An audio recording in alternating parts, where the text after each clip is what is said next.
Pakistan super league کے 10ویں edition کے آغاز سے قبل پشاور زلمی اور کوئٹہ گلیڈیٹرز کے درمیان ہونے والا نمائشی میچ خطرے میں پڑ گیا۔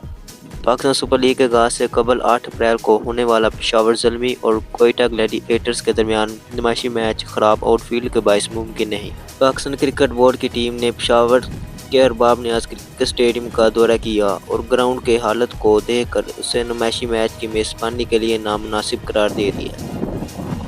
پچ اور آؤٹ فیلڈ صحیح نہیں ہے، ڈریسنگ رومز میں ضروری بنیادی سہولیات بھی نہ ہونے کے برابر ہیں، اسی طرح میڈیا باکس اور کمنٹری کے لیے بھی مناسب سہولیات نہیں ہیں۔ پشاور زلمی کے اونر جاوید افریدی نے پی ایس ایل 10ویں ایڈیشن کے میچز کروانے کے لیے chairman P C B Mohsin Naqvi سے رابطہ بھی کیا تھا۔ واضح رہے کہ پی ایس ایل کا 10واں ایڈیشن 11 اپریل سے شروع ہوگا، جہاں افتتاحی میچ میں چیمپئن اسلام آباد یونائیٹڈ اور لاہور قلندرز کی ٹیمیں مد مقابل ہوں گی، جو کہ پچھلے ایڈیشن میں فائنل میں دونوں مد مقابل تھیں۔